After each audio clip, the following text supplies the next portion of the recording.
তোমার পার্টনার যদি তোমার থেকে 10 দিনের মতো নো কন্ট্যাক্ট থাকে, তবে তোমাদের জন্য আজকের এই মেসেজটি।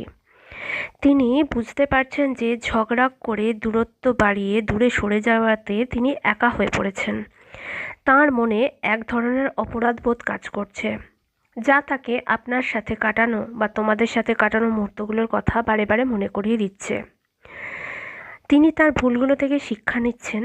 যে ছবির একটা ব্যাকগ্রাউন্ডে দেখো, যেমন নতুন সবুজ পাতা গজাচ্ছে দেখা যাচ্ছে ছবিতে, তেমনই তোমার পার্টনারের সম্পর্কে, মানে তোমার পার্টনারও তোমার সম্পর্কে নতুন নতুন ইতিবাচক চিন্তাভাবনা, মানে পজিটিভ থিঙ্কিং তোমার জন্য রাখছেন। তিনি এখন আবেগের থেকে বেশি পরিণতভাবে চিন্তা করছেন, মাথা দিয়ে চিন্তা করছেন, এবং তোমাদের মধ্যে সম্পর্কটা মিটিয়ে নেওয়ার কথা তিনি ভাবছেন। যোগাযোগের তো প্রবল আকাঙ্ক্ষা রয়েছে। যোগাযোগের তো প্রবল আকাঙ্ক্ষা রয়েছে। ছবির মধ্যে যেটা দেখা যাচ্ছে, তিনি মানে প্রচণ্ড মানসিকভাবে অস্থির হয়ে পড়েছেন। তিনি তোমাকে কল বা মেসেজ করার কথা বারবার ভাবছেন।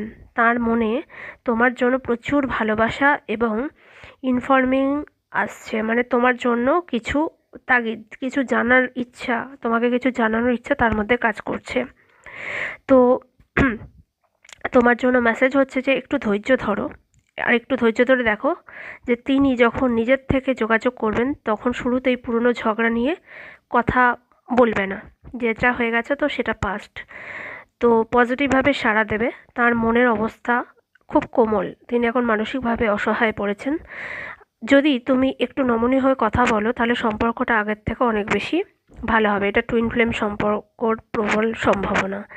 নিজের থেকে উনি কল বা মেসেজ করবেন, তাই কোনো হটকারিতা না করে আরও 1 দিন বা 2 দিন অপেক্ষা করে যাও।